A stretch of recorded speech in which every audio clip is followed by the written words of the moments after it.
कुंभ, कुंभचा अर्थ असतो घडा. ज्यावेळेस समुद्र मंथन झालेलं होतं त्यावेळेस देव आणि राक्षसातल्या लढाईमध्ये ज्या 4 ठिकाणी अमृताचे थेंब पडले, अर्थात ती 4 ठिकाणं म्हणजे हरिद्वार, प्रयागराज, उज्जैन आणि नाशिक. तर ह्या 4 ठिकाणी कुंभमेळा होत असतो. आता हा जो कुंभमेळा आहे याबद्दल तर आपल्याला सर्व गोष्टी माहीतच आहेत की अर्ध कुंभ काय, पूर्ण कुंभ काय आणि महाकुंभ काय. परंतु आज आपण एक महत्वाचा मुद्दा कुंभमेळ्याच्या विषयी पाहणार आहे की असे 2 कुंभ आहेत की ज्या 2 कुंभामध्ये प्रचंड मोठा रक्तपात झालेला होता.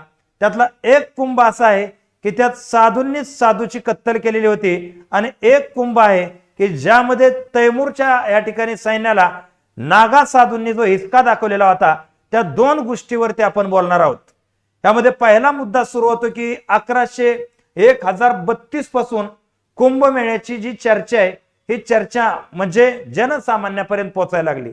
त्याच्या अगोदरपासून हा जो सुरू झालेला आहे, काही वेळेस बौद्ध कथांमध्ये वगैरे त्याचं वर्णन आहे, परंतु 1032 पासून जो पौष महिन्यात हा कुंभमेळा सुरू होतो त्या कुंभमेळ्याची चर्चा ही जगभरात व्हायला लागलेली होती. आणि त्यापैकी 1398चा जो हरिद्वार या ठिकाणी कुंभमेळा होता आणि दिल्लीवरती आक्रमण जे तैमूरनं केलेलं होतं, अडवायला त्याला अल्लाउद्दीन खिलजी होता, पण खिलजीचे सैनिक काही वेळ मागे हटले आणि दिल्ली जिंकलेल्याच्या आविर्भावात तैमूर जो आहे हा हरिद्वार या ठिकाणी येऊन पोहोचलेला होता.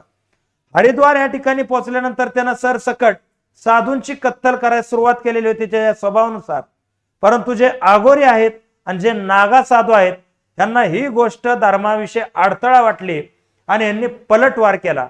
यांचा पलटवार एवढा जबरदस्त होता की तैमूरचे जे सैनिक होते हे भयभीत होऊन हा देश सोडून निघून गेलेले होते. एकंदरीत जर पाहायचं झालं की त्यानंतर जो हा चंगेज खानचा वारस तैमूर होता यानं भारताकडे कधीही मान वर करून बघितलेलं नव्हतं. आणि ही भीती नागा साधूंची, आगोरींची ही जनसामान्यात बसून गेलेली होती की जर यांच्या पूजा अडचणीत जर तुम्ही काय बाधा आणण्याचा प्रयत्न करतात तर हे तुम्हाला सोडणार नाहीत. हा किस्सा शत्रू संघच नव्हे तर साधूंबरोबर सुद्धा सन 1761 मध्ये घडलेला होता. सन 1761 मध्ये हा कुंभमेळा ज्यावेळेस सुरू झालेला होता त्यावेळेस या कुंभमेळ्यामध्ये स्नान अगोदर कोणत्या आखाड्यानं करावं याच्यावरनं शैव का वैष्णव. आता साधूचे 2 प्रकार आहेत, एक शैव प्रकार आहे, एक वैष्णव प्रकार आहे. म्हणजे कुंभमेळ्यात तुम्ही 2 प्रकारचे साधू बघता. शैव मध्ये आपण पाहतो आगोरी दिसतील, नागा साधू दिसतील.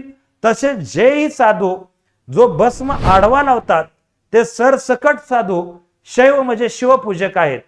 आणि वैष्णव अर्थात या ठिकाणी जे उभा तिलक लावतात 3चा, ज्यामध्ये आपण कृष्ण भक्त यांना वैष्णव म्हणतो.